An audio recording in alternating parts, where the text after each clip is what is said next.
The monarch also had a group of minister to assist him and carry out different responsibilities.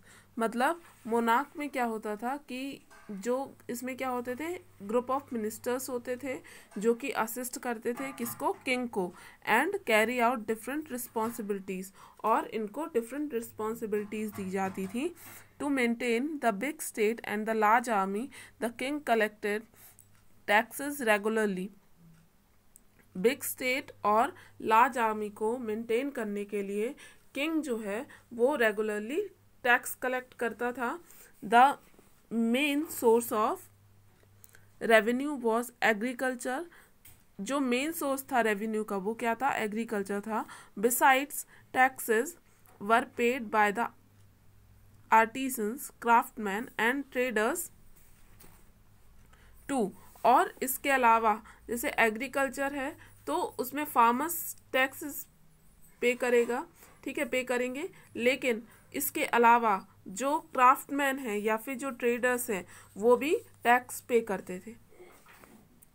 Taxes could be paid, revenue was both in cash and kind 1/6 of the produce was to be given as tax by the farmers, और 1/6 part जो है वो farmers tax के रूप में देते थे king को। दिस वॉज कॉल्ड बाघा और शेयर, और इसको क्या कहते थे, बाघा और शेयर बोलते थे। Craftsman use to pay taxes in the form of free labour to the king, और क्राफ्टमैन क्या करते थे कि जो किंग है उनको फ्री लेबर प्रोवाइड करते थे और यही उनका टैक्स होता था। There were taxes on goods bought and sold, और गुड्स पे भी टैक्स लगाया जाता था। अगर कोई गुड्स को खरीदता है, सामान को खरीदता है या फिर बेचता है। pastoral people paid taxes in form of animal produce like milk and ghee, और जो पेस्टोरल पीपल थे वो किसके रूप में टैक्स पे करते थे, एनिमल या फिर एनिमल प्रोड्यूस, मिल्क और घी देकर, ठीक है। Even hunters and forest dwellers gave forest produce as tax, और जो हंटर्स होते थे या फिर फॉरेस्ट ड्वेलर्स हैं वो किसके रूप में देते थे टैक्स, फॉरेस्ट प्रोड्यूस के रूप में। मतलब कि जो प्रोडक्शन हो रहा है फॉरेस्ट में उसका कुछ भाग वो किंग को दे देते थे। Trade, there was remarkable growth of trade in the mahajanapadas, और इस समय पे ट्रेड का बहुत ही अच्छा क्या हुआ, ग्रोथ हुआ महाजनपद में, ठीक है। The traders and craftsman formed their association, जो ट्रेडर्स थे और क्राफ्टमैन थे उन्होंने अपना एसोसिएशन फॉर्म किया, which looked after the interest of the particular groups. These association were called shrenis और गाइड्स, और इन एसोसिएशंस को क्या बोला जाता था, श्रेणिस और गाइड्स बोलते थे। Now trade became hereditary, each now trades became hereditary, और जो ट्रेड हो गया फिर वो क्या हो गया, हेरेडिटरी हो गया, मतलब वंशानुगत हो गया। Each guild had its own ruler for the production, और हर एक गिल्ड का एक रूलर होता था प्रोडक्शन के लिए, मार्केटिंग के लिए and trade of various goods, और वेरियस गुड्स के ट्रेड के लिए, ठीक है। Trade and commerce flourished in this period due to the introduction of money. Trade और कॉमर्स बढ़ा क्यों, क्योंकि इस समय पे मनी के कारण, instead of the old barter system, old barter system नहीं था, मतलब कि खत्म हो गया था इस वजह से, ठीक है। A system of exchange based on the practice of getting something in lieu of giving some other things, मतलब बार्टर सिस्टम मैंने बताया था कि सामान के बदले में सामान दे देना, ठीक। Money was now involve in trade, money इस समय पे इन्वॉल्व हो गई ट्रेड में, it is suggested by the punch marked coin of silver and copper found at several sites. और यहाँ पे सिल्वर एंड कॉपर के बहुत सारे कॉइन्स मिले हैं सेवरल साइट्स पे। These are called punch marked, और इनको क्या कहते हैं, पंच मार्क्ड कॉइन बोलते हैं, क्योंकि these metals were punched with image such as tree, fish, bull, elephant etcetera. क्यों कहते हैं पंच मार्क कॉइन? क्योंकि ये मेटल का बना हुआ है और इसमें पंच है। क्या पंच है? Tree, fish, bull, elephant etcetera. इस वजह से इनकी इमेजेस पंच हैं। ठीक। With the introduction of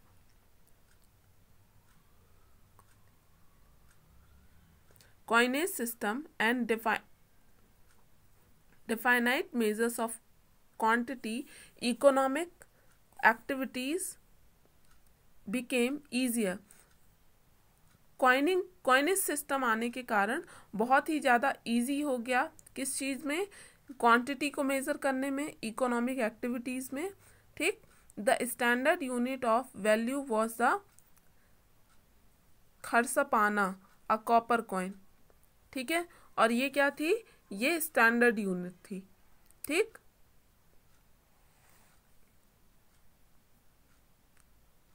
खरसापाना। ठीक है। और ये क्या था? ये कॉपर कॉइन था। ये स्टैंडर्ड यूनिट थी। Social life. The society followed by varna system, the four fold divisions of the society as Brahman, Kshatriya, Vaishya and Sudras, but now a number of castes or जातिस came into being. जो society थी वो 4 वर्ण system में divided थी। ठीक है। जिसमें 4 डिविजन्स थे, वर्ण सिस्टम में डिवाइडेड थी और 4 डिविजन्स थे। कौन कौन से थे? ब्राह्मण, क्षत्रिय, वैश्य एंड शूद्रास। लेकिन इस समय पे बहुत सारे कास्ट और जाति जो है वो सामने आई। These caste were related to the different occupation as carpenter, barber, goldsmith, blacksmith, cobbler etcetera. और ये जो कास्ट थी ये डिफरेंट ऑक्यूपेशन से रिलेटेड थी। और वो ऑक्यूपेशन कौन कौन से थे? जैसे कारपेंटर हो गया, बार्बर हो गया, गोल्डस्मिथ हो गया, ब्लैकस्मिथ हो गया, कॉबलर हो गया। ठीक। Gradually, this caste system became rigid. Sudras were deprived of all the rights and were given the lowest position in the society. और जो शूद्र थे उनको सारे अधिकारों से वंचित रखा जाता था और उनको सबसे लोएस्ट पोजीशन पे रखा गया था सोसाइटी में। एंड कॉल्ड अनटचेबल, और इनको अनटचेबल कहा गया, मतलब कि जिनको छू नहीं सकते। Who did jobs that were considered lowly. They were treated badly and not allowed to interact with other varnas. मतलब क्या है कि इनके साथ ये बैडली ट्रीट किए जाते थे और इनको किसी के साथ भी इंटरेक्ट करने का अधिकार नहीं था। मतलब कि जैसे ब्राह्मण, क्षत्रिय, वैश्य, इनके साथ इंटरेक्ट करना अलाउ नहीं था। The society was becoming more and more unequal day by day. और इस तरह से सोसाइटी जो थी वो डे बाय डे अनइक्वल हो जा रही थी। ठीक। The life of the higher varnas specially Brahmin and Kshatriya was guided by the concept of ashrams of 4 stages of life: brahmacharya, grihastha, वानप्रस्था and संन्यास। और जो वर्ण सिस्टम में जो ऊंची जातियां थीं, जैसे ब्राह्मण और क्षत्रिय हो गए, ठीक है, उनको उनकी लाइफ को 4 आश्रम में डिवाइड किया गया था। कौन कौन से? ब्रह्मचर्य, गृहस्था, वानप्रस्थ और संन्यास। ये आप पहले भी पढ़ चुके हो। ठीक है, इन द प्रीवियस क्लास और previous chapter. The position of women decline in the society. और जो वुमेन की पोजीशन थी, औरतों की पोजीशन थी, वो डे बाय डे कम होती जा रही थी, गिरती जा रही थी सोसाइटी में। They could not hold property. The practice of Sati was known, और इस समय पे सती प्रथा का प्रचलन था। सती प्रथा मीन्स कि जैसे अगर किसी का पति की डेथ हो जाती है तो उसकी पत्नी भी उस चिता में अपने आप को जला लेगी, ठीक है। ये क्या थी, ये सती प्रथा है। The rights to education and inherited property restricted, education का उनके पास कोई भी राइट्स नहीं था, मतलब कि अधिकार नहीं था। Only the women of higher economic and social status could get education, और जो लड़कियां जो हैं, जो वुमेन जो हैं, वो हायर इकोनॉमिक क्लास से बिलोंग करती थी और जिनका सोशल स्टेटस अच्छा था वही केवल एजुकेशन ले सकती थी, शिक्षा ग्रहण कर सकती थी। The birth of girl child was not favoured, और लड़कियों के जन्म को अच्छा नहीं माना जाता था। While the birth of boy child was an occasion of celebration, और जब लड़के का जन्म होता था तो इसको एक खुशी के रूप में देखा जाता था। The Brahmins continued to dominate the social life, और ब्राह्मण्स का बहुत ज़्यादा वर्चस्व था सोशल लाइफ में। As the religious rites and rituals became expensive and complicated, the Kshatriya too sought to study the scriptures in search of new rituals and rites. A change in language was perceptible as the Brahmins spoke Sanskrit while the common people preferred to speak Pali and Prakrit. मतलब Brahmins क्या बोलते थे, Brahmins Sanskrit का use करते थे, लेकिन जो common people है वो किसका यूज़ करते थे, किस भाषा का यूज़ करते थे, पाली या Prakrit. Due to these reasons the Buddhism and the Jainism prospered, मतलब इस कारण से जो ये जो अनइक्वालिटी थी सोसाइटी में, उसकी वजह से जो बुद्धिज्म है और जो जैनिज्म है वो सामने आए, ठीक है। So this is the end of the chapter. I will provide answers of the different questions today. So this is the end of the class.